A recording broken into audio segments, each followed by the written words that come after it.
Hi, everybody.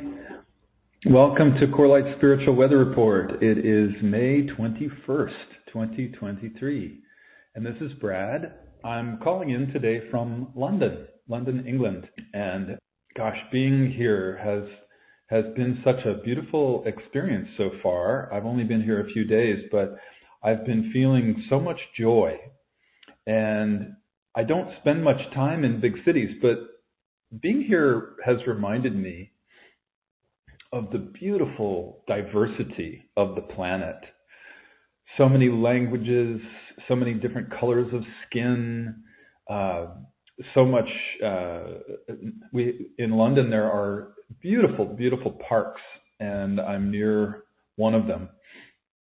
It's called the Heath, and it's just exquisitely beautiful. So there's this juxtaposed beauty of nature with the beauty of the city and all the cultural attractions with the plays and the art and museums and so forth. And so, I don't know, I find myself walking around smiling all day long.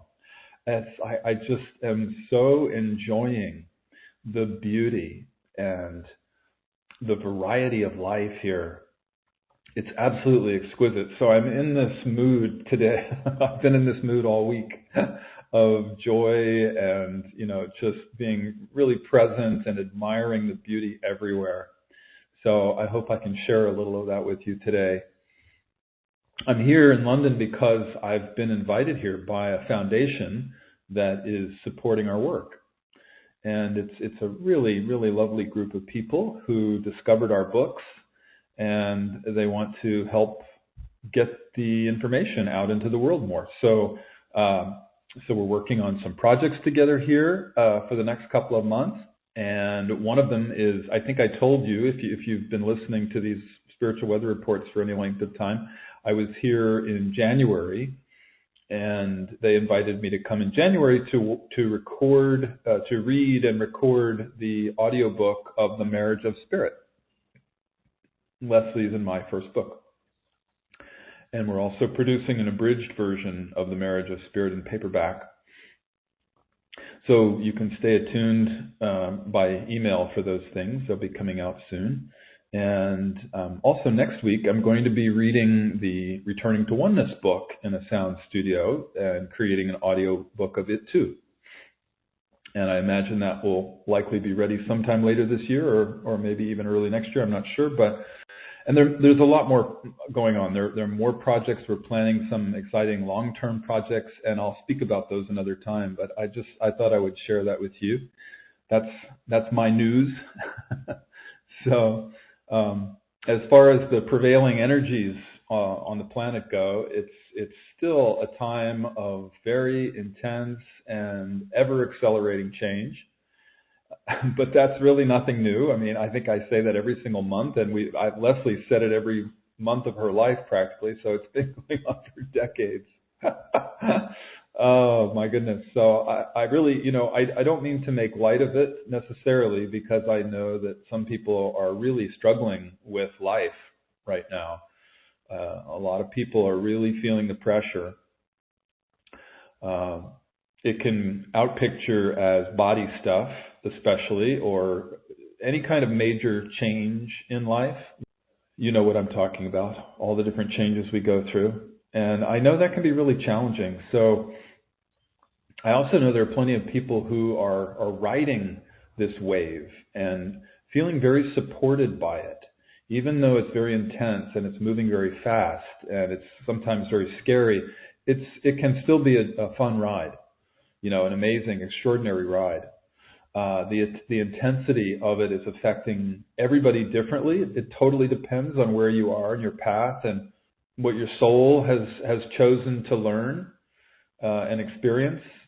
And, what kind of, for example, what kind of ancestral energies that you've committed to come in and clean up in this lifetime and complete for your lineage. And so forth. So there's no good or bad or right or wrong to how anyone is experiencing this extraordinary wave of energy that's passing across the planet. There's no judgment at all. Everybody's exactly where they need to be. And it just depends on, what you've committed to, what you've taken on. Anyway, I don't want to get ahead of myself. Before we begin our session today, I still want to welcome everybody who is new to CoreLight, and also welcome to all of our old friends as well. For those who are new, every month I tune in on what's happening in the collective consciousness, and I'm always shown a few themes to talk about on these calls. So before I share the themes for this month, I feel like it's important to mention something about last month's theme, the main theme, because it's actually still with us. And the theme of last month was, what is the role of censorship in the Great Awakening? Also, a topic that went along with that was the power of discernment. And I got a lot of very positive feedback about that spiritual weather report last month. And so I just thought I should suggest that if you might have missed it, you might want to listen to the recording, because it is a topic that's very apropos for our times. And it's a theme that we're all going to be working with for quite a while as a collective. Censorship and discernment. It's going to continue to play a very important role in the Great Awakening on the planet. So by engaging with it personally, like we did on the call, we actually did an exercise together to engage it. We're making a really significant contribution, not only to our own personal awakening, but also to the collective awakening. So if you'd like to go and listen to the recording, you can find it on YouTube, or it's on our free resources pages at CORELIGHT.org. All right, so the themes for today, there are 5. One is, remember the helicopter view. The next theme is giving and receiving. The next one is an exercise to support our ability to give and receive. We're going to do an exercise together today. The 4th one is don't worry, be happy. And the 5th one is our job is to maintain a high vibration. So for anybody who's new to the Spiritual Weather Report calls, I start by offering a guided meditation, and then I'll speak about the prevailing energies that are affecting us, and also about the spiritual principles that are most helpful for us right now. And then we'll have time for questions and answers at the end. And we also close the session with a very brief guided meditation or a prayer or whatever we have time for. And if you need to leave before the call ends, you can always listen to the recording later. We do send out the link to our email list, and it's also posted on YouTube. Before we start our guided meditations, I just wanted to mention one little housekeeping thing, an update for you. It's about the Spiritual Warrior Training Course. If you've been listening to these calls, you know that I offered the Spiritual Warrior Training Course in March and April, and last month I announced that we were extending the course. It was supposed to be offered to the end of June or mid-June, and we've decided to offer it to extend. We've decided to extend it by even further. We wanted to extend it now to the end of July. I think last month we said end of June or something, but forgive me. We're just feeling like it's something that we wanted to make available to you. So if you couldn't make it for the actual live course, you can get this pre-recorded version. You can find it at CORELIGHT.org on the courses page, and you'll see that there are recordings of the 4 live Zoom calls that were Q&A calls. They're posted there, and they're now available with the course. So if you care to take the course, if you wanted to, but you didn't have time, you've got more time now. All right, so without further ado, let's begin our guided meditation for today. I invite you to get comfortable somewhere, sitting in a chair or lying on the floor, and close your eyes and take a few long, slow, deep breaths. Deeply, deeply letting go.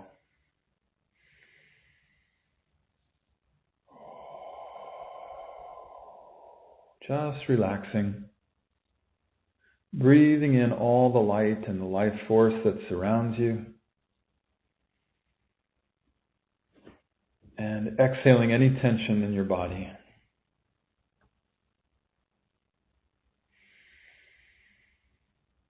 Breathing in peace. And breathing out stress.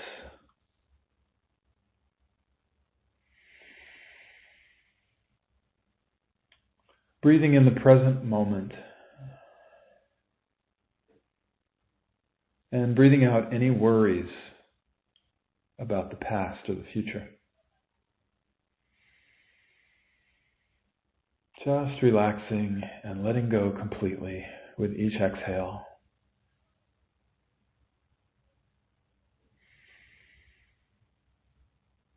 And now, as you continue your breathing, I invite you to join me in a muscular relaxation from head to toes, as we always do. That's how we always begin our guided meditations.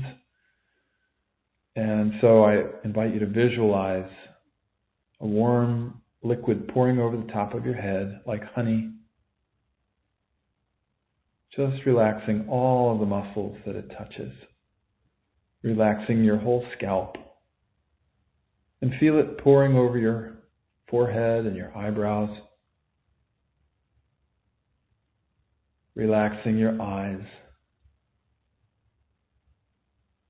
All the many tiny little muscles surrounding the eyes. We hold a lot of tension there. So just feel all of that tension melting away. Feel the honey pouring over your ears and the back of your head. Down the back of your neck. Down your temples, cheeks, your nose, your mouth. All the way down over your chin. Just relaxing all the muscles of the face and the head.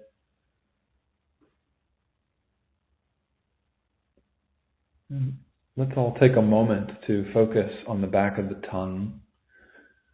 And just focus on letting go there, completely allowing those muscles to relax. It's a place where if you can let go of the tension in the back of the tongue, it's a whole region of the body that lets go. It's the back of the head and the neck and the jaw and the shoulders. Just feeling very deep peace and warmth passing over your body, your whole head, all the way down the neck and shoulders. And feel this wave of warmth passing down your arms, all the way down to the hands and the fingertips. Just completely washing away any stress, leaving you feeling rested and deeply peaceful. And now let's all feel this warm honey pouring over our shoulders and our chest and our upper back. Just feeling a deep release, deep relaxation happening wherever this honey touches. And feel it pouring down over the abdomen, the solar plexus, the middle of the back. Let's take a few long, slow, deep breaths. Breathing light in through the top of the head all the way down to the solar plexus.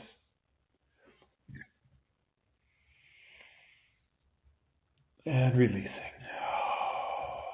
Releasing any tension that you're holding on to in the abdomen and the solar plexus area with each exhale. Let's do a few of those. Breathing light into the top of the head, filling up the lungs completely. So much that you fill them up, fill them up, fill them up. And just very, very gently feel the diaphragm stretch just a little bit. And then exhale. Just relaxing and releasing and letting go.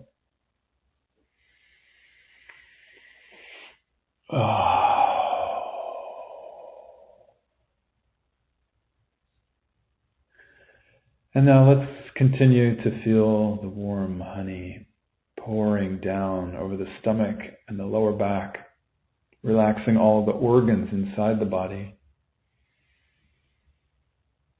Just feel all the tension in the body melting away as a wave of warmth passes through you. Feel it melting the tension in your pelvic region, especially the psoas muscles, which are the muscles that run down the front of the hips on the right and the left.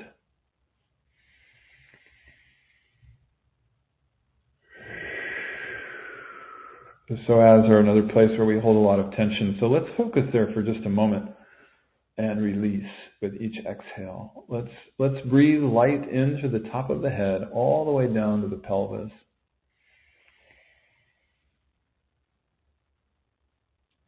And with each exhale, deeply release any tension you might be holding on to in the pelvis, the psoas muscles especially. Let's do a few of those breaths. Long and slow and deep. Breathing the light all the way down to the pelvis. And with each release, feel the tension leave the body. One more. Long and slow and deep. Breathing light into the top of the head, all the way down to the pelvis. And releasing any tension.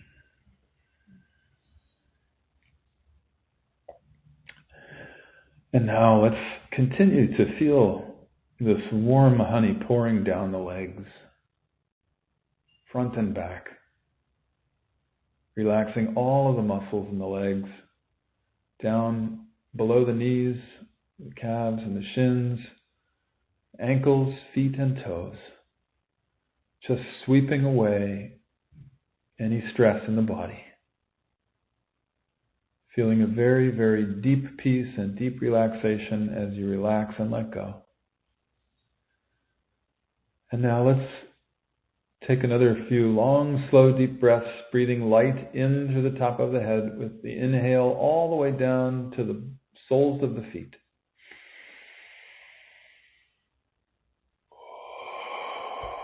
And with each exhale, release any tension in the body. This is a full body breath and a full body release. Let's do a few of those. Head to toes.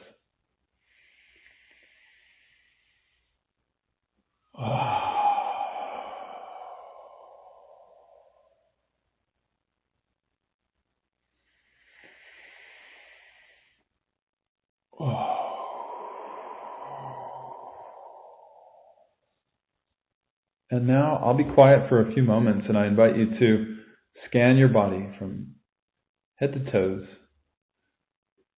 Just breathing light into any areas where you might still be holding on to tension and breathing out the tension.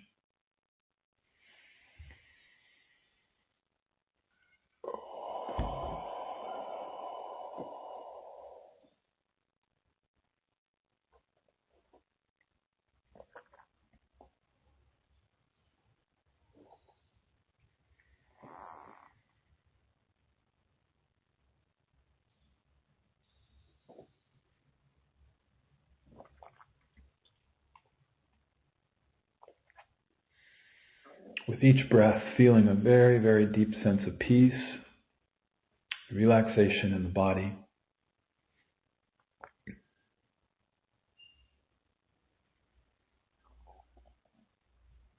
Now I invite you to put your attention on the root chakra. And if you're new, that is at the base of the spine, or the perineum. And just be aware that as we put our attention there at the root, feel how it naturally opens and relaxes just by putting our attention there. Feel the root chakra open and drop your grounding cord from the root all the way down to the center of the earth. wrapping your cord around the center of the earth. Feel that deep sense of anchoring, grounding. Sometimes it's helpful to visualize the core of the earth as some kind of molten metal or a crystal or whatever you perceive it to be. I know science has said it as different things. I like envisioning it as gold, golden, like a molten gold. It's very high vibration gold. So to connect with that at the core of the earth helps us to feel grounded and high vibration. And I invite you to commingle your energy with the energy at the core of the earth, and then draw that earth energy back up into your body. Feel how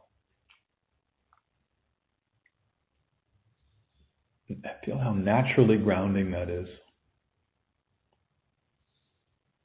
And I like to also feel gravity gently pulling me down towards the earth, feeling Mother Earth supporting me beneath in the form of the floor and the chair.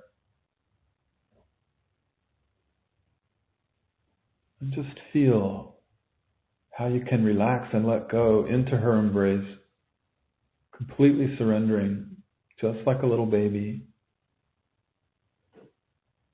feeling very safe and held in the arms of its mother. Just relaxing and letting go into this very nurturing embrace of Gaia. Feeling so supported, so held.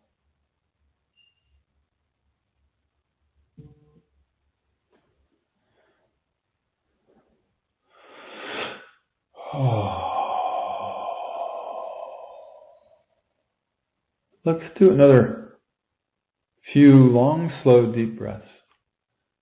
Let's breathe light into the top of the head, all the way down to the core of the earth, down to the soles of the feet.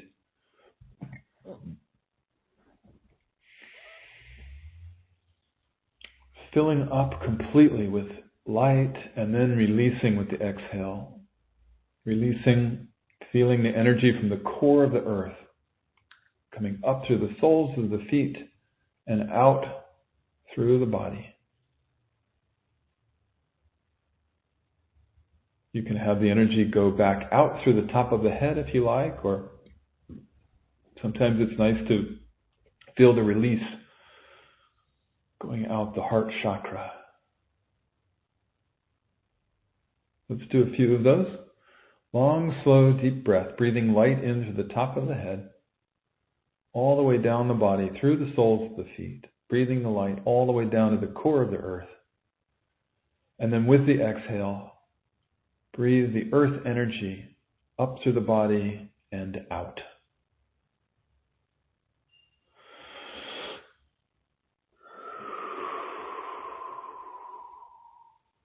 So full body earth breath, terrestrial breath.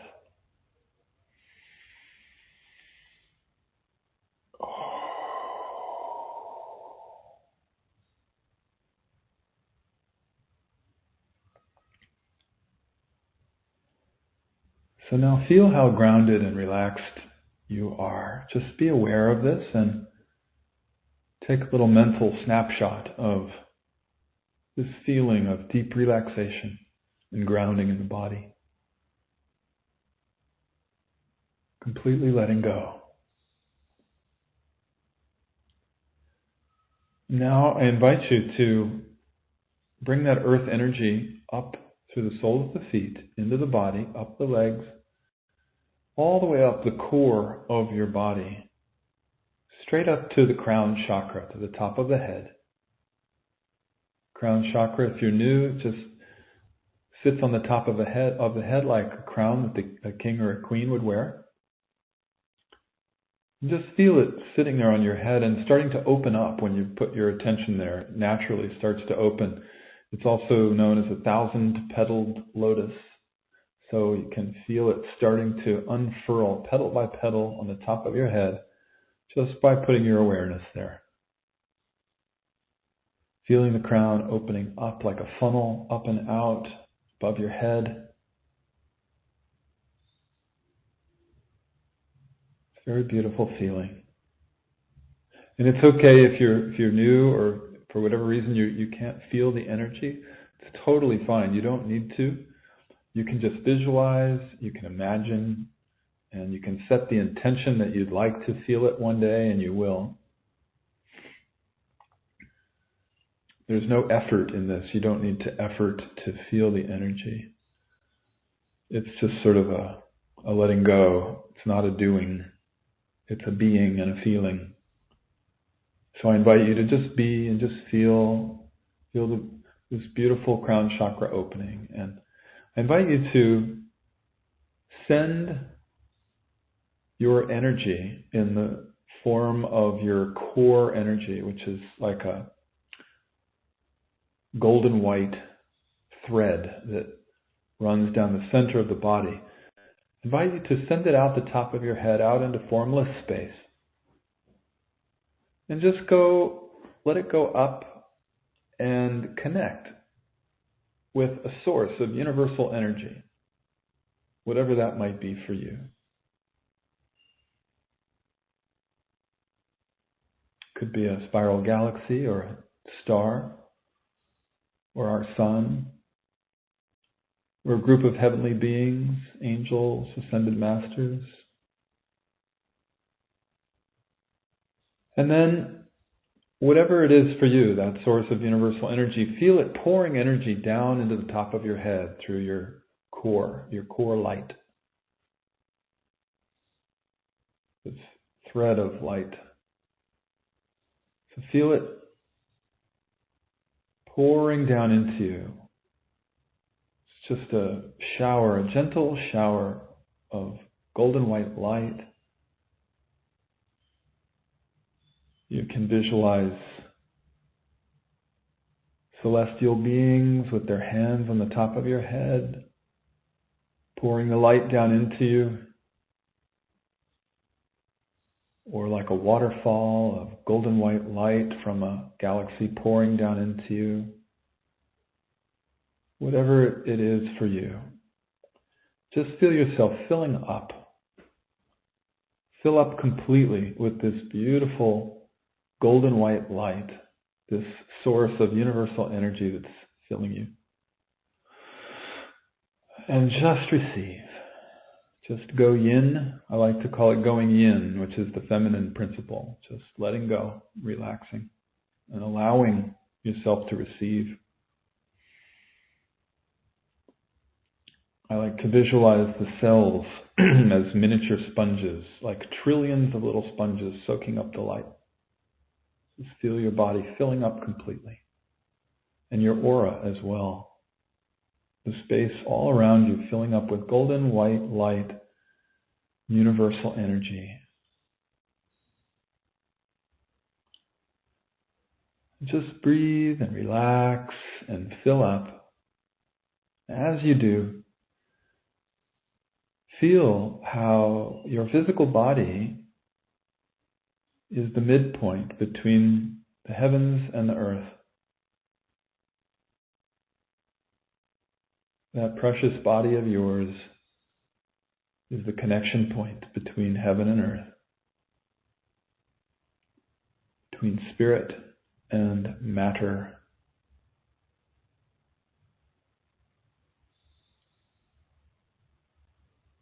And just allow yourself to let go and hang suspended between the two, like you're a Christmas ornament hanging from a tree. Just letting go, relaxing.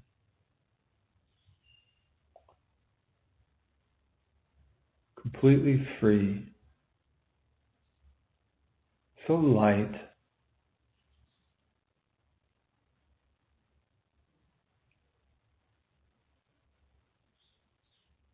feeling so relaxed and so spacious. It's as though a breeze could pass right through you.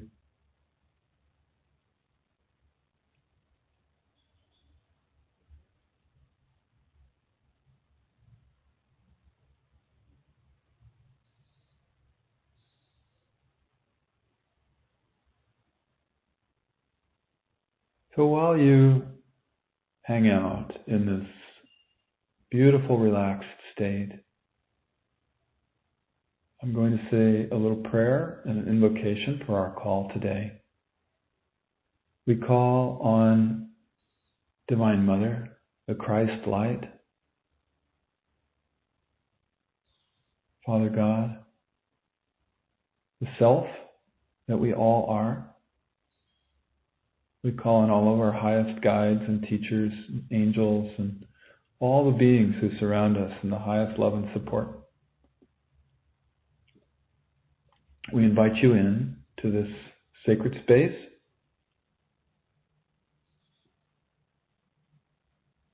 We ask that you please fill us up with beautiful golden white healing light and energy, wrapping us up in a cocoon of this beautiful light. And as we all know, I think, whether you're present in real time or listening in the future, it doesn't matter, because at this level, there's no such thing as time and space. We're all one. We're all connected in this field of love, no matter what time in the 3D world we're listening. So it's one field that we're all participating in, regardless of our location in time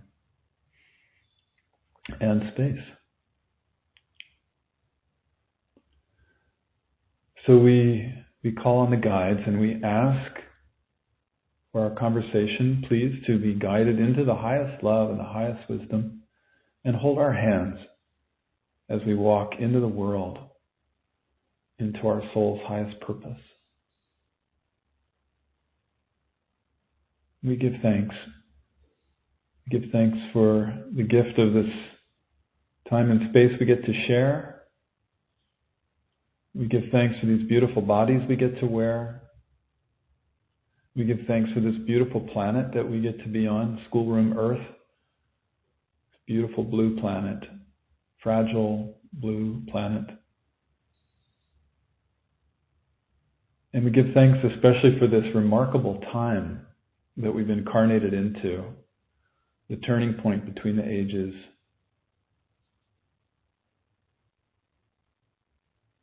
Where we get to be midwives. We get to culminate many, many, many lifetimes and be the midwives in birthing this new paradigm of the heart and closing out on an old system that is complete, that has served us well, but is bringing plenty of challenges at the moment. So we give thanks, knowing what a gift this is, even though it's a challenge as well. Thank you for the love that we share and all that we're given. And while we're gathered now in prayer, let's all send a prayer out to Mother Gaia, all humans in the natural world. May everyone receive light and be comforted, be healed. May we all find our hearts. And may the natural world be supported and healed through our love and through grace.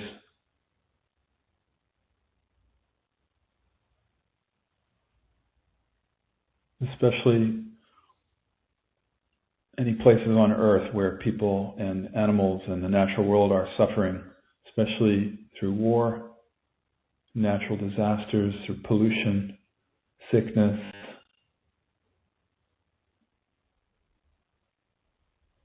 poverty, hunger, lack of any kind, spiritual or material. We send our love there for the healing and the well-being. May all of our thoughts, words, and deeds help bring some degree of happiness and well-being to all life. Thank you. Thank you. Thank you. Alalaho.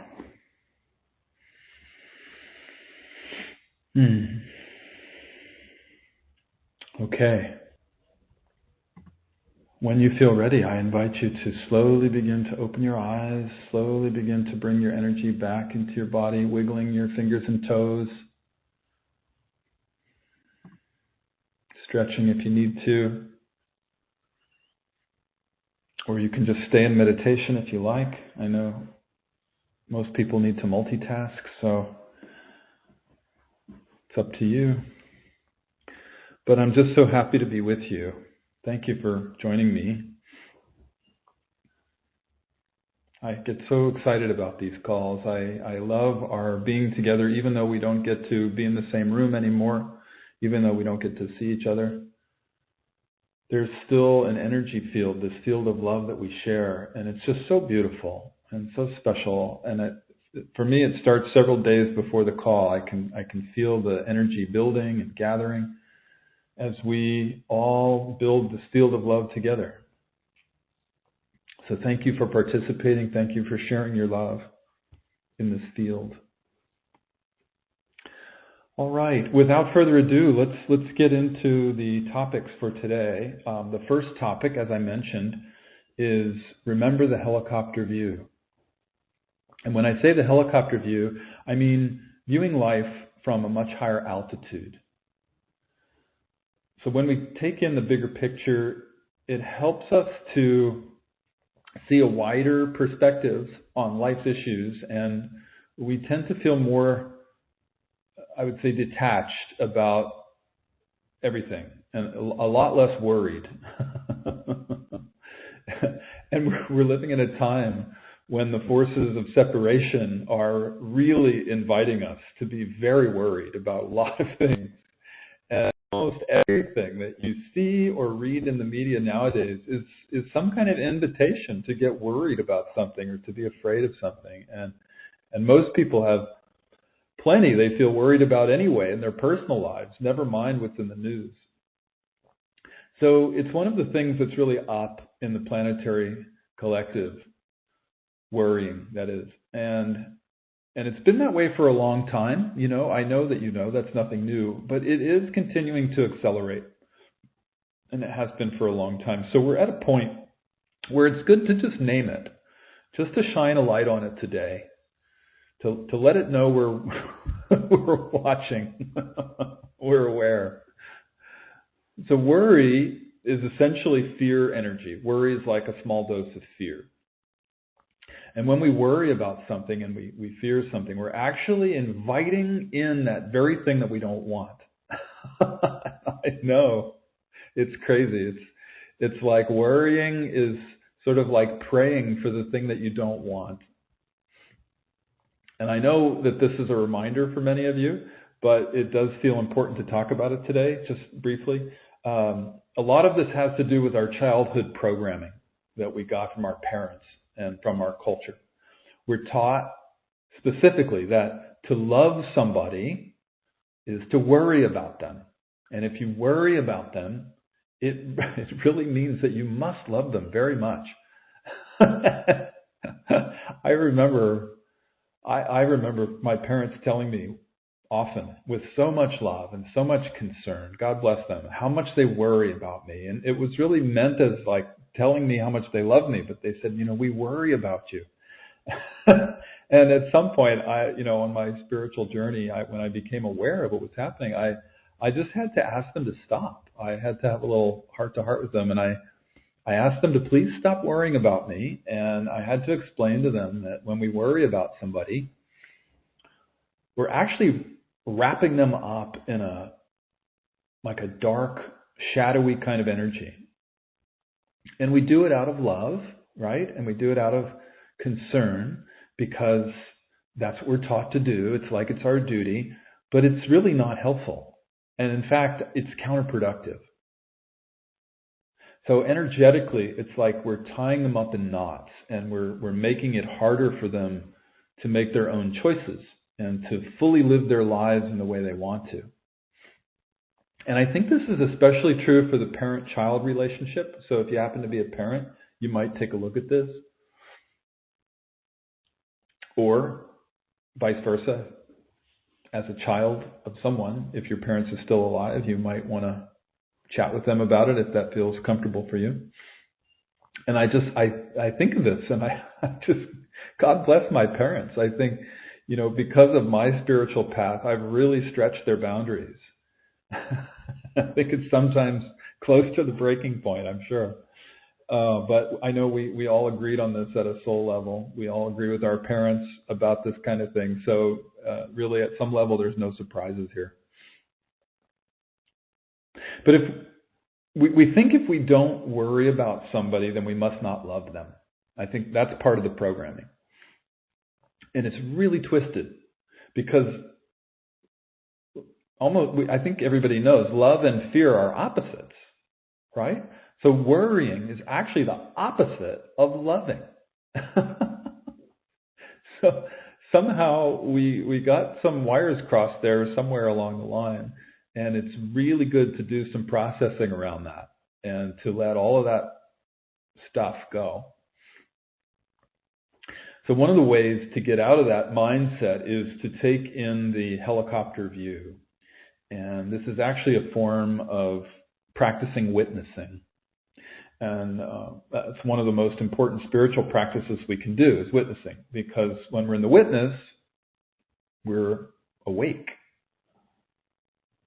And if you're new, I realize you may not know what witnessing is exactly, but I do talk about it so often that I'm not going to take time right now to discuss it because most people are probably pretty tired of hearing me talk about it. But it's always a good reminder. And anyway, if you're new, you can learn about it if you read our book, The Marriage of Spirit. There's a chapter on witnessing in there, and there's I also spoke about it extensively on the Spiritual Weather Report in November of 2022. There's quite a bit about it there. And so that's available on our free resources page at CORELIGHT.org, and it's also on YouTube.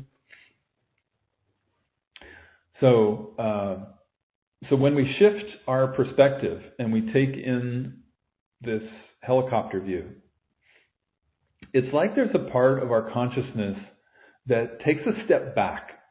And we get into the witness, and we feel much more detached about the situation, whatever the situation is. And so I also just want to be clear about this. I'm talking about spiritual detachment, which is a very important aspect of the witnessing practice. I'm not talking about the kind of egoic detachment that is more like numbing out or shutting down. I'm not talking about avoiding or denying or suppressing emotions. That's known as spiritual bypassing, and that is certainly not spiritual detachment. I remember seeing a bumper sticker at one point that said, denial is not a river in Egypt.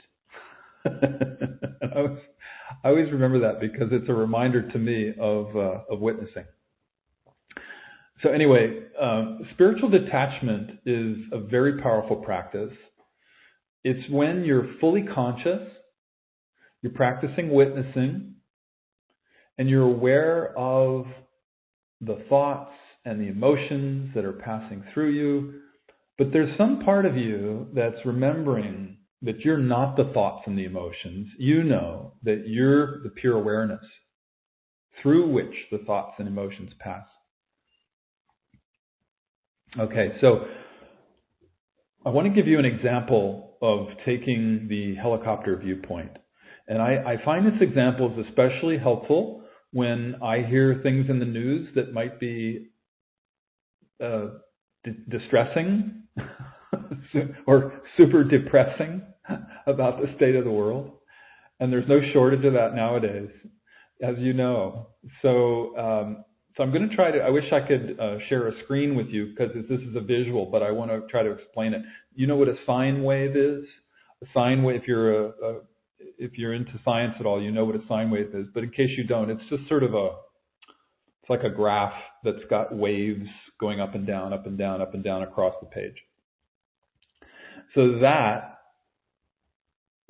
is the state of the world at any given time in history, including right now. It's ups and downs, ups and downs, ups and downs all the time, energetically, vibrationally. But there's also another aspect to it where the entire chain of waves, if you imagine it as a graph on a page, as you move from left to right, that straight line of waves is actually not straight. It curves upward. It's going up and up and up the further to the right you go. It's still got its ups and downs, but the whole thing of the up and down waves is increasing. So it's up near the top of the page as you get further to the right. So I hope that makes sense. And what that shows us is that where we are right now, it feels like we're just plummeting. It feels like everything is spiraling down the tubes, right? But in actuality, it's really important to remember that that's just temporary. That overall, from the helicopter view, we are ascending. The whole planet, humanity, has been ascending over the millennia.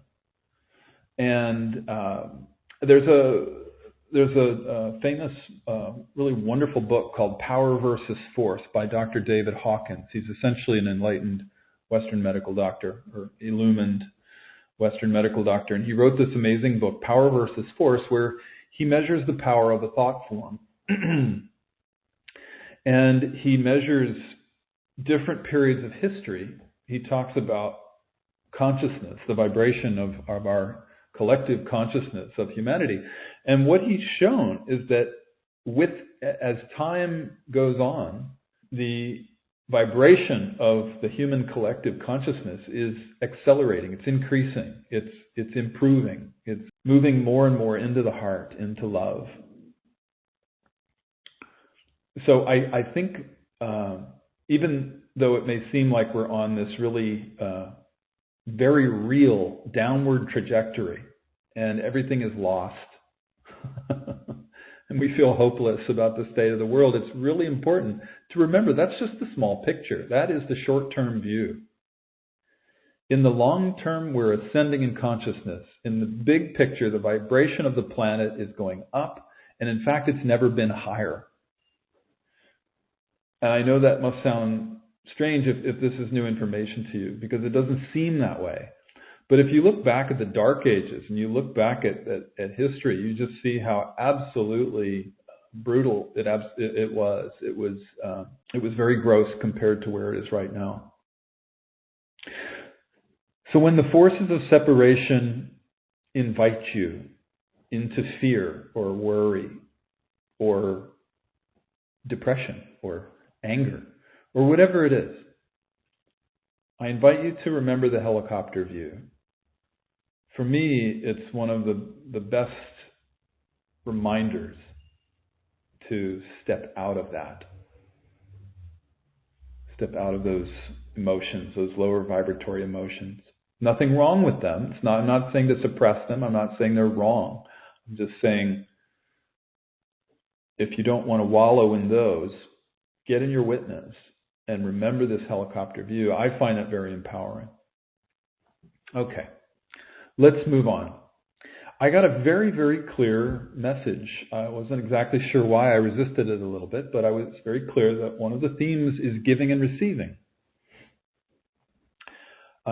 Many people have a significant imbalance between giving and receiving,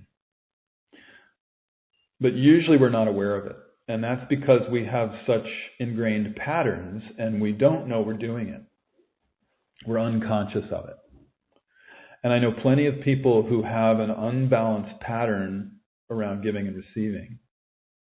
And I include myself in this. I used to have that. Long ago, I had this imbalance, but I did a ton of inner work on it and I cleared it.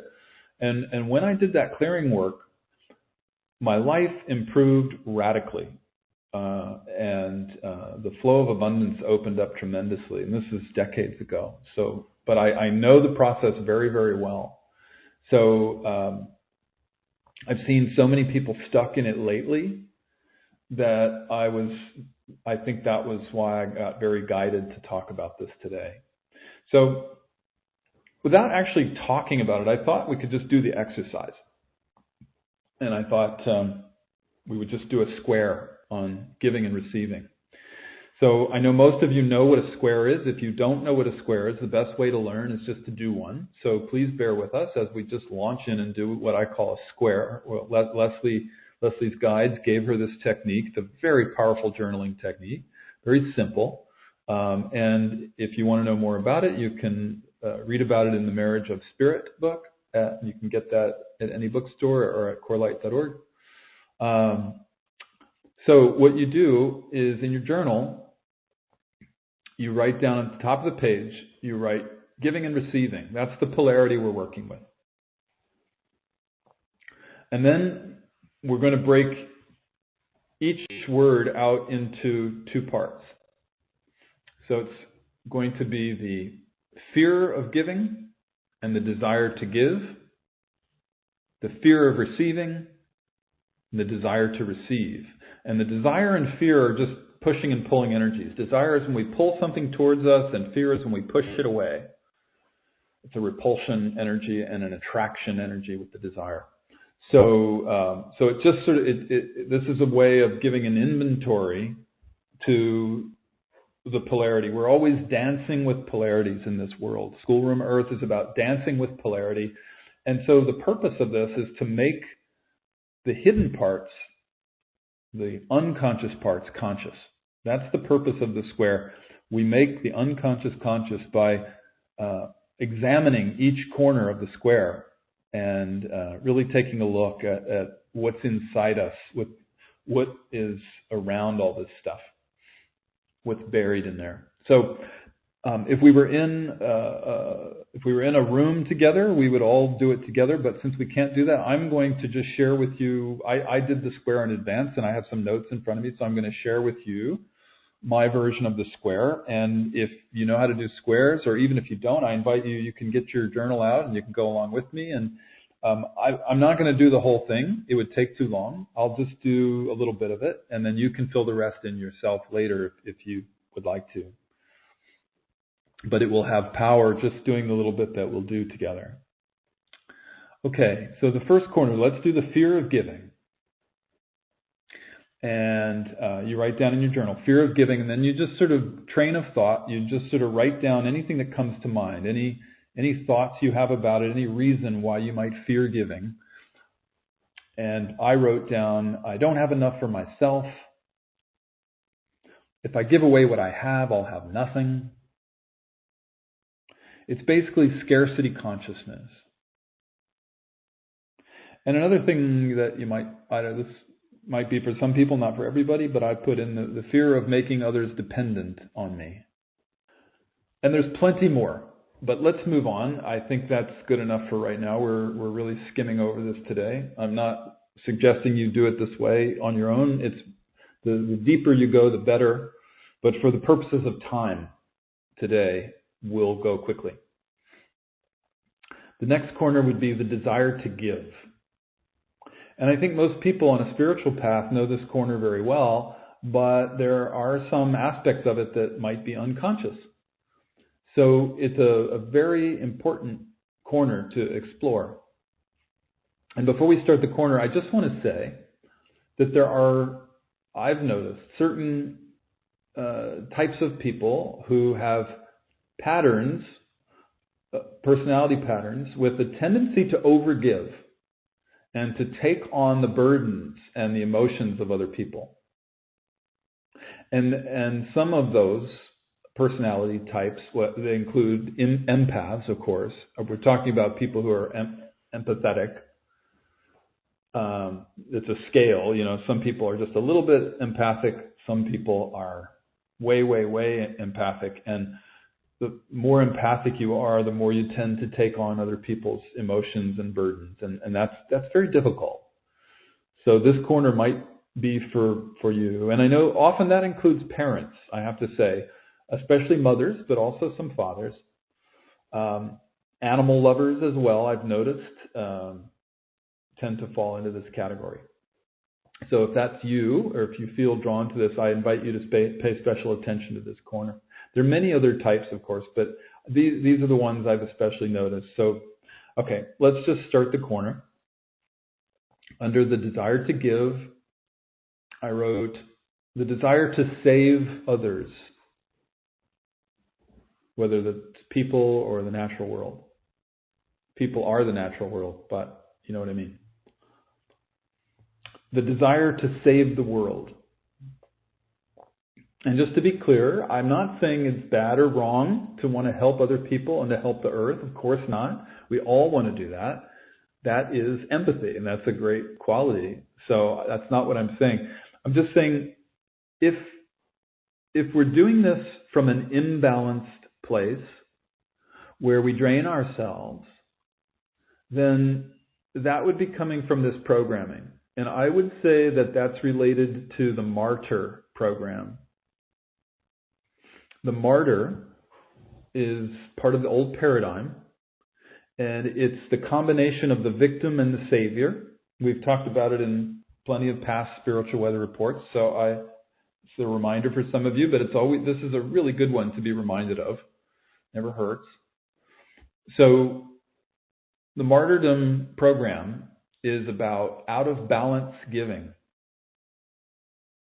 It has to do with burden bearing and self-sacrificing. And it doesn't mean, I just need to be really clear because I know this is a very sensitive topic, so forgive me. I'm just trying to be really clear with you. I'm not saying that we never make sacrifices. This is not what it's about. You know, we're always having to make sacrifices in our lives, everybody. But what I mean is sacrificing in a way that drains you. Sacrificing in a way that is a win-lose. So others win, but you lose somehow. Usually it's that your energy gets drained when you take on that martyr program. So when we make sacrifices for our loved ones and it feeds us and it energizes us, that's a win-win, and that's wonderful. That's not martyrdom. So one of the keys here is if our giving is draining us, then we have to raise the red flag and realize that we're in a win-lose. And we need to do some self-inquiry work around that. We need to review where that imbalance is coming from and take a look at it and make whatever is unconscious there conscious and work on healing that.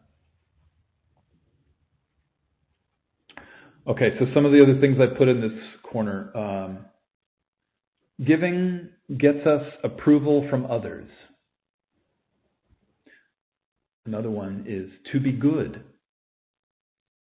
To be good it's loaded. That is a loaded one. It may seem simple, but if you take a look at that, there's a program that most of us have about being good, and it's generally religious. It comes from old religious programming. It's in the collective. Another one is to get respect. Another one is to get something back from our giving, whatever that might be for you, like having a hidden agenda.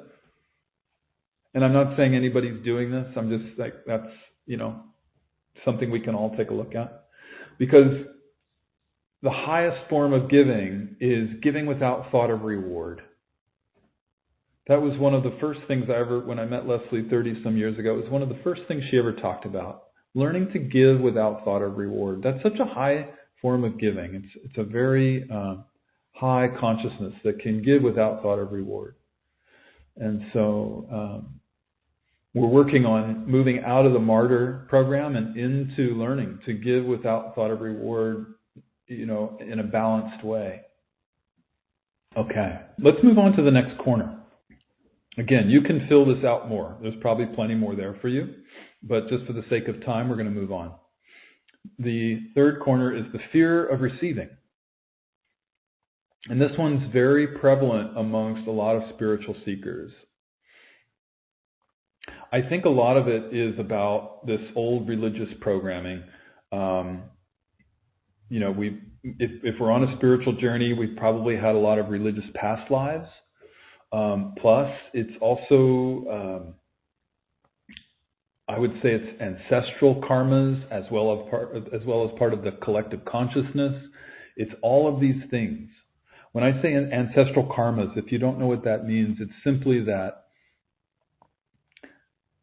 we choose to incarnate as a soul into this body that we're in, and we choose our lineage very carefully. And we know that we're going to be inheriting a whole slew of karmas that come from our ancestors that we're going to be working on clearing. And that's a huge part of this lifetime. Many of us came in and agreed to, we talked about this on last month's call, so I'm not going to talk about it too much, but we came in knowing that this was part of our role. Like the buck stops here. We're not going to let that ancestral programming continue to beyond us. And we have all these wonderful spiritual tools, ways of processing the ego now, ways of processing consciousness so that we can heal and transcend those old ancestral karmas. So let's take a look. The fear of receiving, one of the beliefs here that goes in this corner is it's better to give than to receive. And that's a biblical thing, but that's there. Another one is somehow the belief that poverty is a virtue, and somehow it helps us get into heaven to be poor.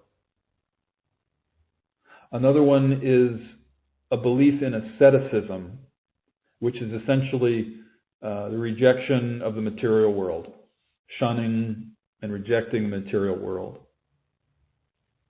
And these are all holdovers from this old, outmoded, defunct religious programming that keeps us locked into this old paradigm, into the system of separation. I mean, haven't we had enough of this? I think we're all done with this. So it's good to name it so that we can let it go. That's the purpose of these squares, is we name things so we can let them go and be done with them. Release them. We're going to say a prayer at the end and release it to the universe. So another thing I wrote in this corner is feeling undeserving. If we feel undeserving, we're not going to be able to receive properly. Another one is feelings of unworthiness. And again, we're not going to receive well if we're feeling unworthy. It's just huge.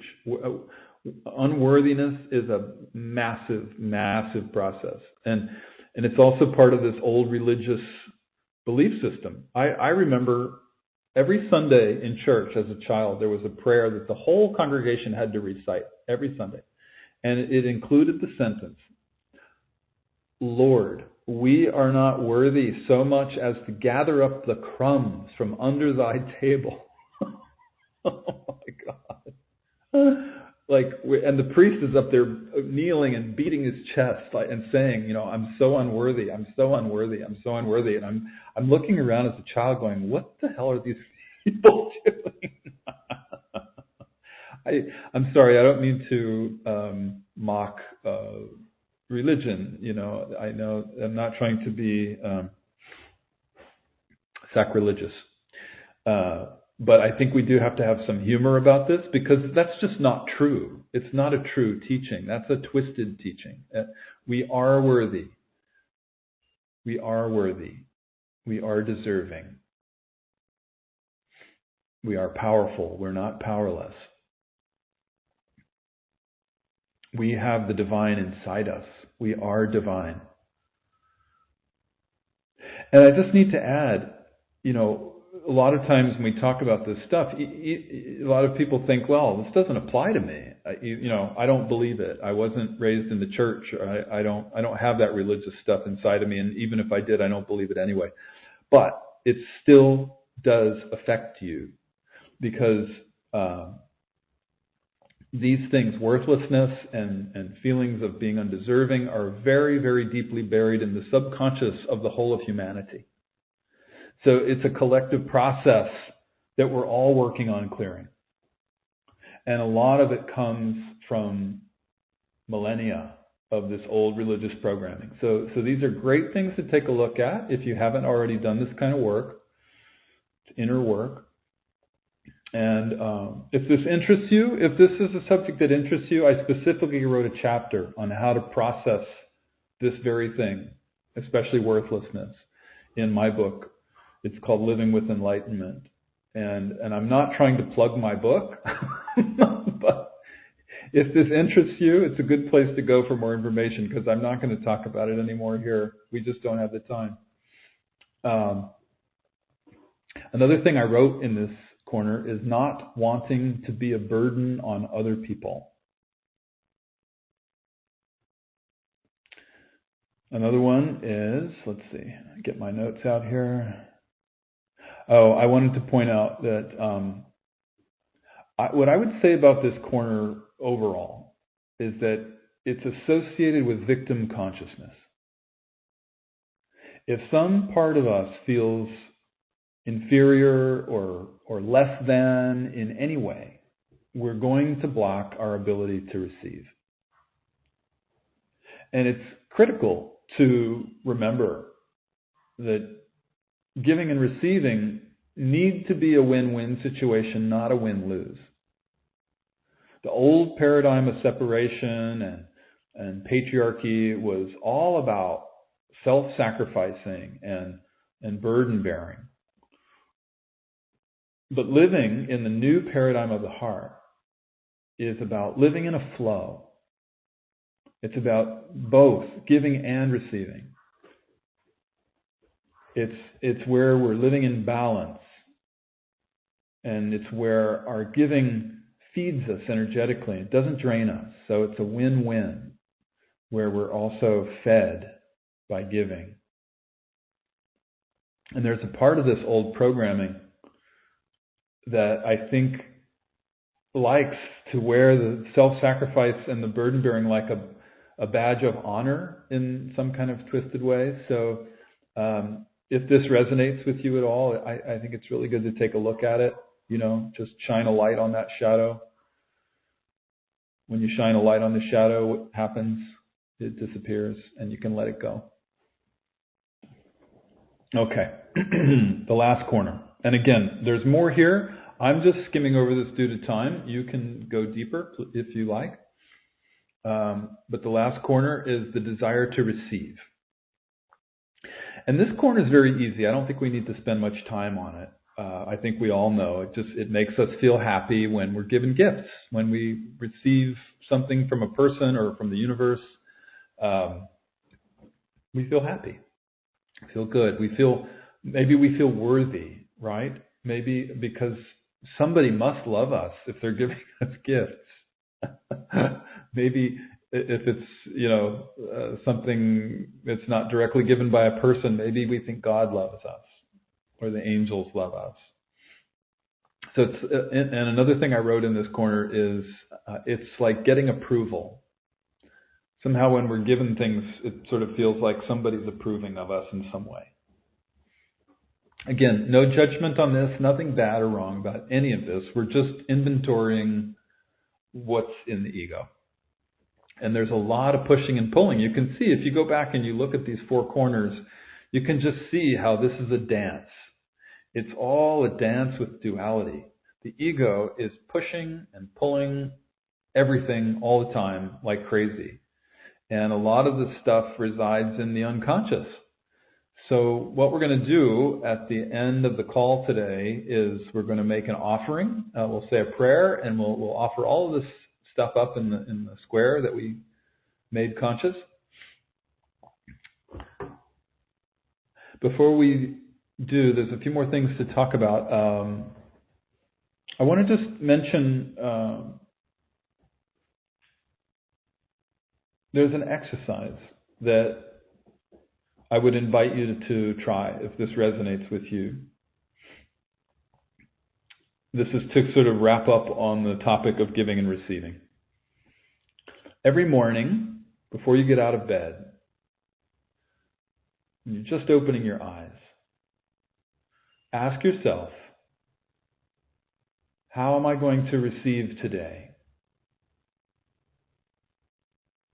And you might want to journal about it, or you might want to just answer it in your head, whatever you feel like. But ask yourself that question.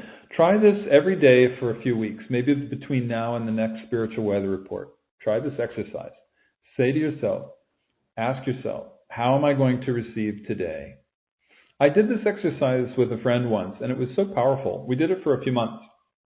We made a commitment to contact each other every day and ask each other the question. So whether it was by text or by phone call or whatever, I would ask her and she would ask me, how are you receiving today? And it would really make us stop and think about it. And that's a really good thing. It makes you conscious that you need to receive today. This is part of the balance. So I invite you to give that a try. You can either do it with yourself, like I said, when you wake up in the morning, or if you have a friend that you want to do that with, you can support each other that way.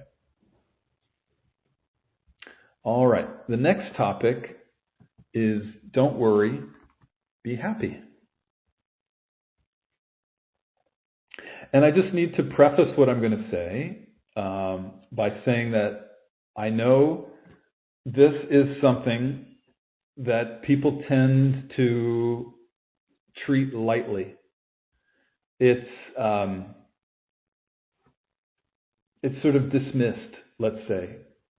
And I think a lot of people do this because they think, oh, that's just a reggae song, or they equate it with getting stoned, right? Or Rastafarians, they just get stoned. It's just all about getting stoned. or it's some kind of excuse to do nothing and just goof off and just please yourself. But that's not what this is about. This is actually one of the most powerful spiritual teachings in the world. And the phrase was coined by the great spiritual master Meher Baba. I don't know if you've heard of him or not, but he used to say this to his American and his European students because he noticed they were always so worried.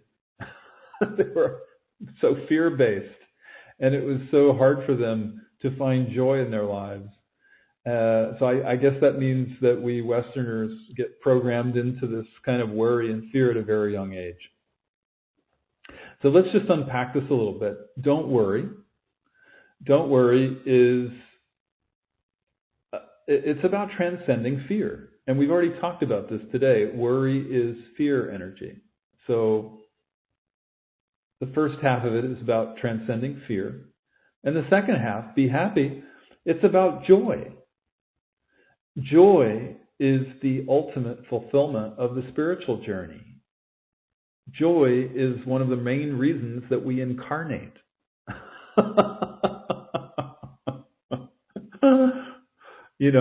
I'm not talking about the kind of happiness that comes from, getting a new car or from retail therapy or anything like that. I'm talking about finding the kind of joy that's not not related to the material world.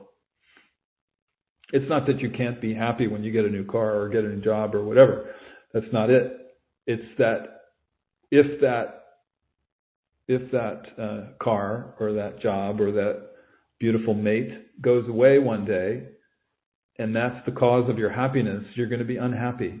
So it's really about cultivating joy, whether or not we have the things that make us happy in the limited sense.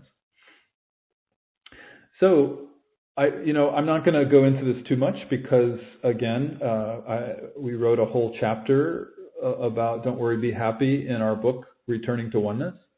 So if you're interested in this, there's a whole chapter there you can read. This Don't Worry, Be Happy is what Leslie's guides told her is the key that opens the thymus chakra. And the thymus chakra is also known as the higher heart. The thymus chakra is just above the heart chakra. It's just below the collarbone. Sort of that part, if you feel your chest, it's that bone that sticks out just a little bit couple of inches below the collarbone, right in the center of the chest, above the heart. And it's where we experience love at a higher level, like at a collective level. So, for example, in the heart chakra, we might feel love for a person, love for something specific, love for an animal. But in the higher heart, the thymus chakra, it's where we experience love at a collective level. So love of the earth, love of animals, love of nature. Also, the thymus chakra is the key to the endocrine system and the immune system. So it's really related to our health as well. And it's been proven scientifically that when we're happy, our immune system is stronger. And when we're stressed or worried, our immune system is weaker. And we've all heard that expression, worried sick. And so it's even in our language that worry depletes the immune system. We get sick much easier when we're holding a lot of worry. So if we could really, really practice just these simple 4 words, we would maintain a very high vibration. And this really is our main job right now, maintaining a high vibration. And that's the next theme, in fact. So let's move on. Let's talk a little bit about how our main job right now is to maintain a high vibration. And it's so much about not worrying and being happy.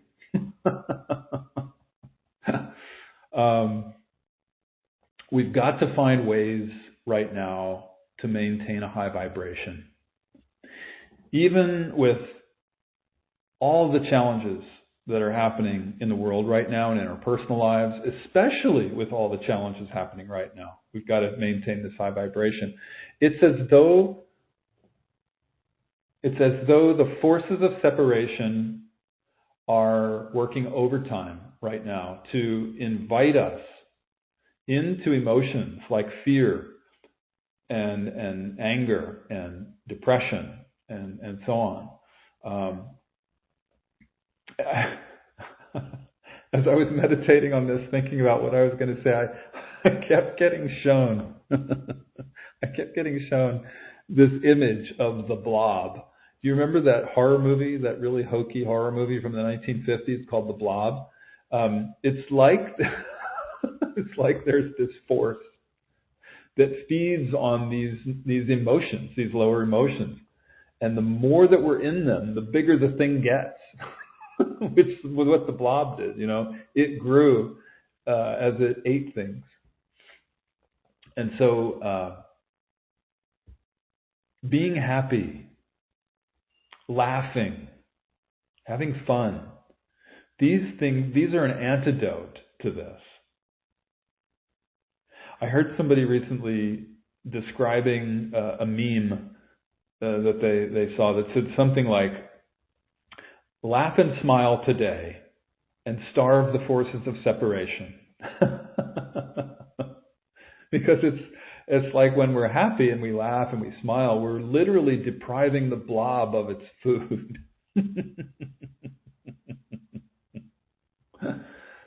So that's the image that I've been holding in my mind. We're starving the Blob. I also just need to say, this may be just a reminder for most of you, but when we laugh, it's actually a state of enlightenment. Because if you notice, when you laugh, you don't think, there are no thoughts, you're just laughing, and you're in a state of joy, pure joy. And that's enlightenment. It's the state of no thought and pure joy. So laughing, keeping a sense of humor, it's so important right now. It's funny, just this past couple of weeks, I had my birthday in May, and I was given a birthday card. And on the birthday card, it had a quote by Aldous Huxley. The quote is, "Never put off till tomorrow the fun you can have today." I didn't think much about it, but then I realized, wait a minute, I had literally just sent my mother for Mother's Day the book Brave New World by Aldous Huxley. And I thought, what are the odds of that? It really made me take notice. There's something to that. And I thought, all right, well, I need to mention it on this call. I don't know if you haven't read Brave New World, I highly recommend it. I reread it recently, and it's so incredibly prescient for our times. It's just extraordinary that Aldous Huxley wrote that book so many decades ago because, anyway, I'm not going to do a spoiler alert. It applies to our times. And if you like audiobooks, I highly recommend the audiobook of it. It's read by the actor Michael York. If many of you remember him from long ago, he's a brilliant actor and he does a great job. So if you want a treat, listen to the audiobook of Brave New World by Aldous Huxley. And remember, never put off till tomorrow the fun you can have today. So again, I just need to be clear about something. I am not talking about suppression or denial or avoidance. That's not what this is about. I'm not saying, suppress those things in order to laugh and be happy. I'm saying we need to deal with our emotions. We need to process. And when we're complete, then we return to the high vibration. Then we return to the laughter and the humor as soon as we're ready. As soon as we've released those emotions, then we go back into our high vibration. So we need to find ways to hold as high a consciousness as possible while we go through the massive changes in our personal lives as well as a collective, at least as much as we're able to. And I know that this is just a reminder for many people, but it really feels important to name it today. There's so many people going through just a very, very challenging time right now. I know plenty of people who are struggling, whether it's because of an illness or the death of somebody they're close to, or some kind of massive change in life. There are just some very intense situations unfolding for many people. And I'm sure there are plenty of you on the call today that will resonate with that. And like we talked about earlier, on top of that, there's so much fear and worry about the state of the world. And we're all being invited, really by the media, into being worried and fearful about what's going to happen. And we're being invited to get angry with people who don't think like we do. And we're being invited to separate from others. And yes, it's true that, we're due for massive change. It's true that the old system is falling apart. And that's because it needs to. The old ways need to drop away so that something new can be born. And that's true for the world as a whole, and it's also true for each of us personally. So we're all going through this massive change. And change can be scary, but change is fundamental. Let's say change is fundamental to the spiritual journey. I mentioned this before, but I finished leading the Spiritual Warrior Training course last month, and there's one essay question at the end of the course. It's only one question, and the Spiritual Warrior Training course is the first course that Leslie ever taught. So can you imagine what that one question is for the first course Leslie ever taught? The basic primary question at the end of the course is, how do you cope with change? So that's a great question to contemplate. It's really good to write about. It's definitely the question for our times, for sure. And fear is one response to change, right? We all know that. It's very, very natural. It's very human for the ego to fear change. The ego is synonymous with control, and it's programmed to stay the same at all costs, right? The ego is here to help us with survival, right? So the more that we can control our environment, The more we can keep things the same, the safer we feel. And that's why change can be scary. Because we fear, literally, the ego fears its death, basically. And the brain fears the death of the physical body. The brain's programmed for this. So one of the main messages for right now is that even if you feel really scared and really stressed about the changes in your life, or if you're overwhelmed by all the shadow and the destruction in the world, and if you feel like there's nothing you can do to help, it's important to feel what you're feeling, to name what you're feeling, to process it. Let the fear and the stress and the overwhelm and whatever else, grief, sadness, so forth, all those feelings, let them move through you. And then when you feel ready, you can do the practices that help you move into a higher state of consciousness. So this is just a reminder that when you're complete with fear and all that other stuff, you can practice things like don't worry, be happy. And self-care is another one, right? What are some of the other things we practice to maintain a high vibration? We can practice grounding on our spiritual core. We did a whole module on that in the Spiritual Warrior Training course. Grounding on your spiritual core. Another thing we can do to maintain a high vibration is choosing love over fear and choosing connection over separation. What are the other things? I know you know the things that you can do to maintain a high vibration. I don't need to list them for you, but let's just name a couple more and then I'll move on. Any activity that brings you joy, that's going to put you in a high vibration. One more. What else? How about recognizing rays of hope that are coming into the world right now? They're actually coming in all the time, but letting these rays of hope inspire you and uplift you. You know, this is an extraordinary time. There are these initiatory energies coming in. There are very positive changes happening in the world, and it's really important to look for them and pay attention to them. Yeah, it's true that some doors are closing and some things are falling apart, but there are these new doors that are opening all the time. These amazing new things happening.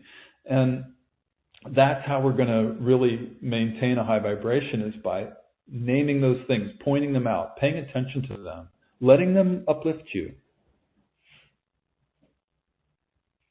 All right. So let's close on that subject. That's just a little bit on how we can all do our job, right? Our job right now is to maintain the high vibration while the world goes through these massive changes.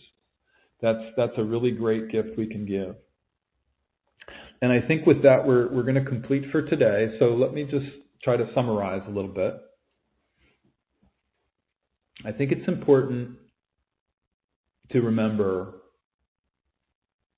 that we're going to get through this time.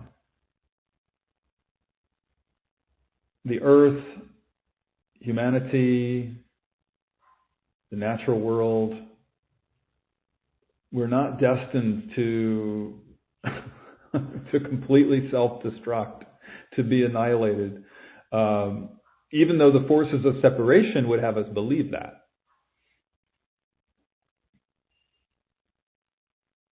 So when you need to, I invite you to remember the helicopter view, remember the trajectory that we're on as a collective, which we talked about today.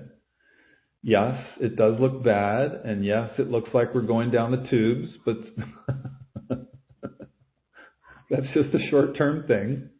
Overall, we're not. Overall, we're ascending in consciousness. We're moving into the new paradigm of the heart. That is assured. That's where we are going.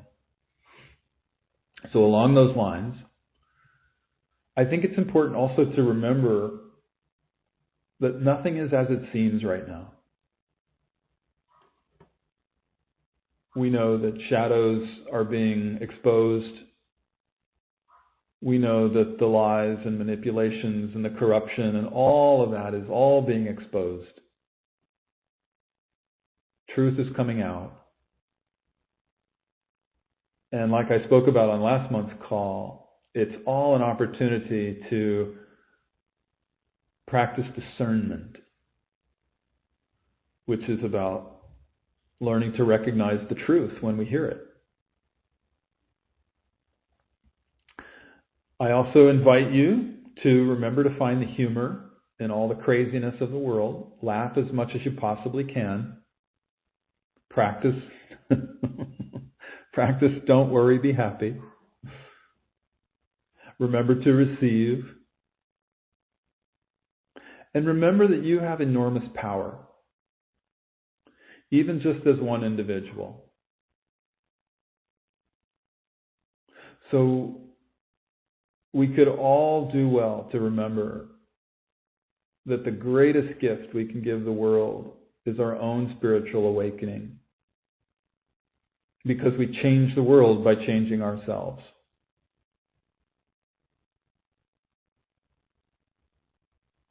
Okay, I think that's a good place to end. Actually, I'd like to leave you with a quote. Let me get my quote out here. I'm going to read it to you. This is a quote from the Buddha that I came across the other day. 3 things cannot be long hidden: the sun, the moon, and the truth.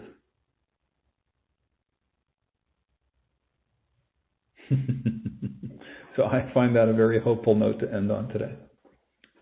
Okay, so let's move into questions now. Thank you very much for the questions and the heartfelt sharing that you always send to me. I love hearing from you. I'm so grateful to you when you write in. In case you're new, the way it works is you can email your questions in advance to courses@corelight.org. And it's not, just know that it's not possible for me to answer all the questions, but I do read them all, and I do get to as many of them as I can. But if the question doesn't get answered by me, there's always an answer coming from somewhere, whether it's a dream or a book or somebody tells you something. You always get the answer. So, without further ado, our first question is from Dale. Dale says, "What's going on with the energy? It knocked me on my rear end since May 1st. My head is ringing, I have no energy, my perception of reality is way off. I sleep for a few hours, then wake up, stay up for a while, and go back to sleep. I've changed my diet, I've grounded, I've taken long walks in nature with the dogs, I've meditated. Any suggestions?" Well, thank you, Dale. I thank you for your sharing. I'm really sorry to hear you're going through such a hard time. You know, I can relate. I've been through those times, and I know many people are going through similar things. So my heart is with you. I know when I tune in on you, I know that you're working with some extreme energies right now, and the energy is just intense in general right now, as I've been saying on this call. But I get a sense that it's being exacerbated for you because you're a healer, and you've made some deeper commitments to your awakening and to helping other people. And so you've taken on some extra energy work that has really stressed your body's capacity beyond your normal limits. It's not that you can't handle it. You can handle it, and you're going to be okay.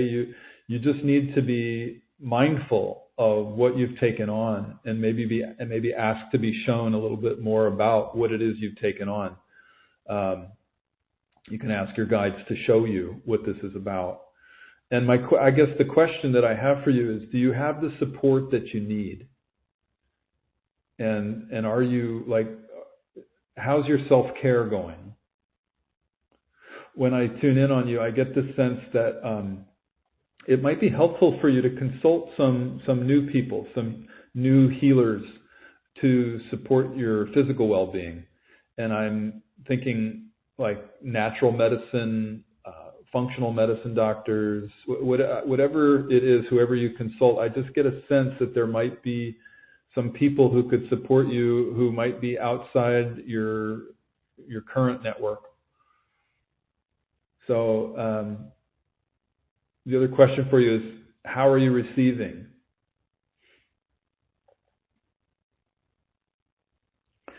I also just want to open this up a little bit wider, so for everybody. This is not just about Dale, but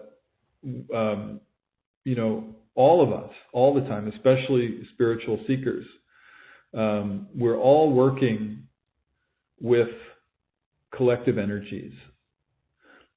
Especially at night when we sleep, we work with whatever level of collective energy we can at any given time. So we literally, as healers and as spiritual beings, we have the capacity. Some of us aren't even aware we have it, but we just do it in our sleep at night. But we take on shadow and we transmute it through our body. And we do it to whatever degree we're able. Some of us may be doing more of it than we even know. So I share that with you because what Dale's describing, you may not be feeling such extreme symptoms as he is, but just be aware that, at this time when there's so much shadow in the world, we're all working with that at whatever level we can. And that's not to scare you, that's not to overwhelm you or anything. It's just so you know that sometimes when you're not feeling well, it could be, something you're just not conscious that you're working with in terms of how you're supporting, transmuting, serving the collective consciousness. So I hope that's helpful to everybody, but especially you, Dale. I hope that's helpful. Please let me know if there's something more. And I wish you well. I'm going to keep you in my thoughts and prayers for your healing and for your well-being. The next question is from Karen. She says, would you please consider speaking about what spiritual surrender is? And perhaps give some real-life examples of when to. Is it active or passive? So this is a great question. Thank you very much, Karen, for asking this question. I love this question because it's one of my favorite practices. Spiritual surrender, that is. In a nutshell, I think it's about practicing the teaching that life is being done for me, not to me. And it's about learning to trust in that and to let go into that. So that's kind of the very short version of my answer. Let me just unpack that a bit because there's a lot here. So there are essentially two main practices I'm talking about. Number one is when I say life is being done for me, not to me, I'm talking about the practice of witnessing whatever life brings to us and remembering that there's always a gift and there's always an opportunity in whatever the circumstance is. So it's about having the humility to let go of control and to know that there's a higher power at work. And to actively focus on discovering whatever the perfection in the situation is. And this practice is what takes us out of victim consciousness. Again, I think it comes back to this. So when I say life is being done to me versus life is being done for me, that's the difference between victim consciousness and an ascended consciousness. The consciousness of the spiritual warrior, let's say. The consciousness of the witness. You could also, sometimes I like to say, it's the consciousness, it's pour me versus for me. It's another way of looking at it. So it's really about finding the gift and finding the opportunity in every situation. That's what I'm talking about. And the second practice, when I say learning to trust in that, I'm talking about a practice of learning to trust And that's a journey. That's not something that happens overnight. That is a practice that we take with us for a while. It's really about, let's say, strengthening our faith muscles. So it's just like learning to play a musical instrument or learning to play a sport. It takes practice, but if we're committed to the practice, eventually we become really good at it. And it's the same with faith. It's the same with trust. So a lot of this surrender practice is about trusting. It's about having the faith, knowing that we're being held by Spirit, being held by our guides, and there's a perfection to everything. And we can relax into that. And you also asked if it's active or passive. So I'd say it's both, because we're actively practicing many different things, right? We're practicing witnessing. That's a bigger conversation. Witnessing is probably the most important practice we can do if we want to wake up. There are many practices within the practice of witnessing. And again, as I said before, there's a whole chapter in our book about that, The Marriage of Spirit, if that interests you. But another practice around this that makes this active is that it's the practice of looking for the gift and the opportunity in every situation. It's a practice of finding the perfection in whatever life brings to us. So those are the active practices. But I think a lot of people get confused because when we hear the word surrender, some part of us thinks it's just about being passive. And I mean, that's part of it, but that's not all of it. The passive aspect of surrendering is what I like to call going yin. Yin is the receptive, the feminine principle. So it's about an ability to let go and to not try to control a situation, right? And like I said before, the ego is synonymous with control, and it will always try to control the situation.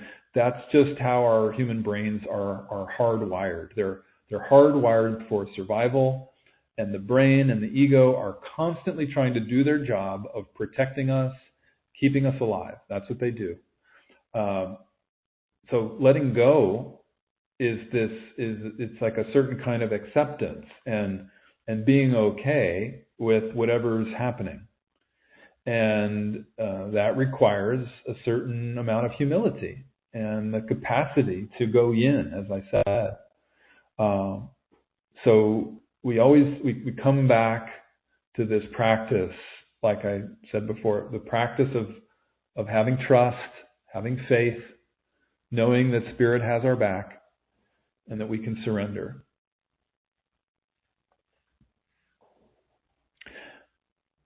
So you also asked for real life examples of when to surrender, and I'll give you one. But I have to say, I think it's not really about when to surrender, but it's how to practice always living in a state of surrender, because we can live in a constant state of surrender. It's a very high spiritual state. And life is so much better when we know how to surrender. And when we live in that state all the time, we can do that. That's essentially our spiritual awakening. So I just also want to be clear, it doesn't mean, surrender doesn't mean that we just roll over and become a doormat. And I think that's one of the fears of the ego, right? That we're just going to get walked all over, we're going to get taken advantage of, or we think it's about giving up, not caring anymore, or we're afraid of becoming so passive that, we don't try to make a difference in life anymore, nothing matters, or we don't try to change life for the better anymore, like we just have to accept our lot in life, and even if it doesn't feel good to us, we just have to surrender to it and make it be okay.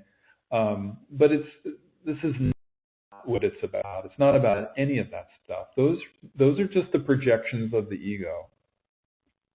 The ego fears that if it can't be in control, then it's going to flip into the opposite side, which would be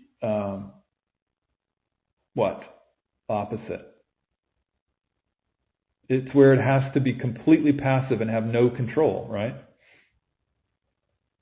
And that's how the ego works. It fears the opposite side. So anyway, rather than talk about it, you asked for an example. So I can share a personal example with you. And again, I wrote a chapter in my book, Living with Enlightenment, about this. It's the last chapter in the book, so I'm not going to repeat all of it here, but I'll just give you the highlights. And for me, it was when Leslie started experiencing health issues. It was about 10 years ago, I think.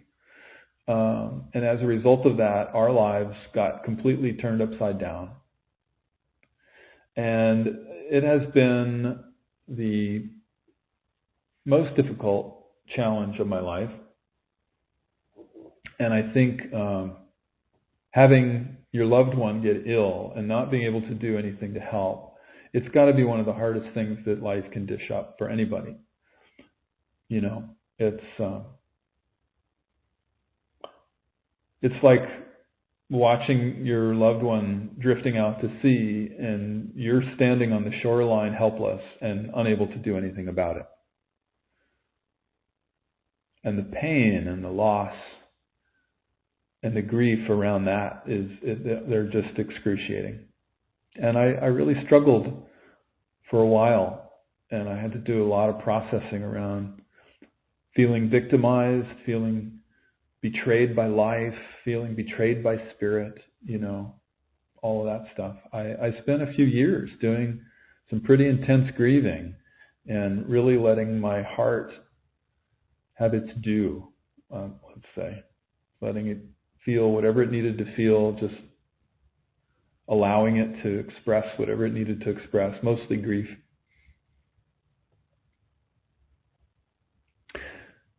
And not only that, but also I felt like I got shoved out onto center stage under a spotlight. And suddenly I found myself in the role of a teacher, and it made me feel very uncomfortable. I mean, I'd always been a teacher. I'd always taught, but not like that. I'd always been really happy to just be the guy behind the scenes, you know, to let Leslie do the teaching, and to it was like pay no attention to that guy behind the curtain. So a part of me loved that and loved Leslie being the teacher. And then a part of me felt very betrayed when that changed. And so I had to do a lot of inner processing work around that. And as I came through those processes, and I really surrendered to the situation completely, I started to see a much bigger picture around all of it. And I could see that this lesson was life was being done for me, not to me, right? I could see there were gifts, there were opportunities in the situation. So, for example, I learned that I actually like teaching. And I don't think I ever would have really experienced that unless things had happened the way they did. I was so happy. Leslie and I were both very, very happy to have life continue as it had been going. We were having so much fun. So why change, right? And I can also tell you that another gift is that Leslie is really, really happy to be retired. She always loved teaching, but she's also very happy to be retired. I've actually never known her to be so joyful. And when we're together now, we just laugh and we play and we act silly like little children. We always had a deep level of joy in our lives, but this is different. This is This is a much more exuberant, expressive, childlike kind of joy. Anyway, there's a lot more here, and we've run out of time for today. So even though there's more I could share, I hope that gives you an idea of what spiritual surrender is about. Again, if it's a topic that interests you, I did write a whole chapter about it in my book, Living with Enlightenment, the last chapter, so I recommend that. Oh, and I have some very strong recommendations for you, a couple of suggestions here. There's another book that I highly, highly recommend. It's called The Surrender Experiment by Michael Singer. If spiritual surrender is something you're interested in, it's a must-read. It's a spiritual classic, in my opinion. It's fairly new. I think it came out about 6 or 7 years ago. The Surrender Experiment by Michael Singer. Highly recommended. And then the last thing is you might also want to consider taking our next course. Well, not the next course, but an upcoming course. It's called Spiritual Alignment. Used to be called Spiritual Warrior Training 2, but we changed the name. We're hoping to offer it kind of soonish, maybe before the end of the year, maybe early 2024. Leslie recorded an audio for that course called Surrendering. So that's part of that course, Spiritual Alignment. And so it's a brilliant teaching on the subject of surrendering. All right. I hope that's helpful. Thank you very much for your question. There is one more question. It's very quick, so I'm going to squeeze it in here. This is from Cecile. She says, I'm confused about if energy comes into the heart or out from the heart. If source energy comes in from the crown, does heart energy only go out? I call in crystalline light through the heart, but is this source energy that can come in through the crown? I hope you understand the question. It's hard to put in words. Well, first of all, thank you, Cecile. Thank you for your question. Yes, energy can come both into and go out of the heart. It's not one or the other. And it's the same with the crown. Energy can come and go from the crown. So if you're calling in crystalline light through the heart, you can also call it in the crown if you want to. I have a feeling there's more to your question that I'm not getting. So you may want to try asking again. You might want to send another one. I'm not sure. But I hope what I did offer was helpful. And I wish you all the best with your energy work. So that's all we have time for today. So I want to thank you all once again for showing up. And thank you for your questions and sharing and for participating in the field of love. I think let's do our final prayer so that we can offer the square up that we did. So I invite you to get comfortable. If you're multitasking, this would be a good time to stop just for a couple minutes, to just sit and get quiet, close your eyes, take a few long, slow, deep breaths.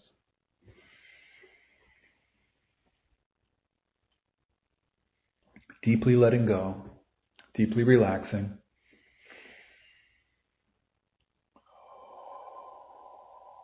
Breathing in the light, breathing out any tension in the body. Breathing in love, breathing out any shadow that might have been stirred up by our call.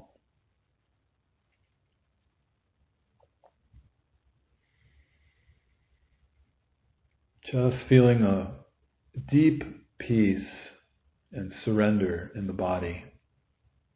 Completely letting go. We call in our guides, all the beings who surround us in the highest love and support.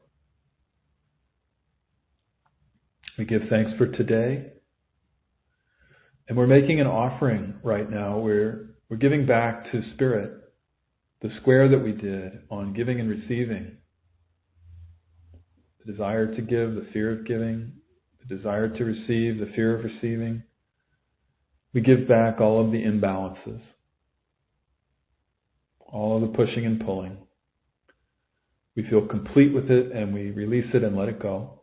We ask that you please take it. We call on grace to come in and support our release.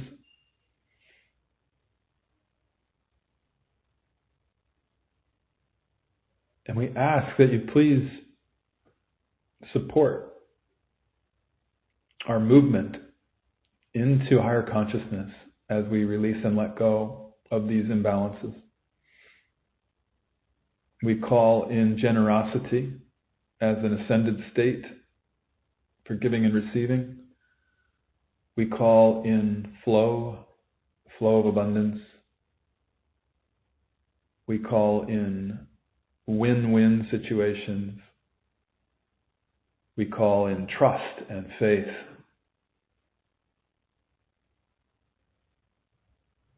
And these are the states that we stand in now, that we claim as our birthright. These are the states of the heart. These are the states of higher consciousness that are our birthright.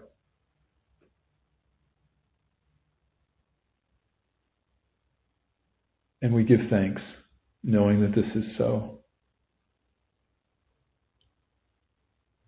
And we give great, great thanks for the opportunity to be together today, to share our love, to be one in the field of love. And we give thanks once again for the opportunity to be incarnate in these beautiful bodies on this beautiful planet at this extraordinary time. Hold our hands as we walk out into the world, into our soul's highest purpose, as we help midwife the new paradigm of the heart, which is being born on the earth right now. We offer ourselves. We are your hands and your heart and your voice. Please make us instruments of your peace. Thank you. Thank you. Thank you. Alalaho.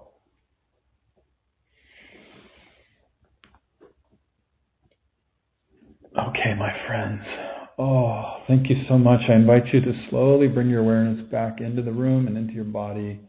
Slowly begin to wiggle your fingers and toes and open your eyes. And I just want to thank you again so much. I'm always so grateful to be with you.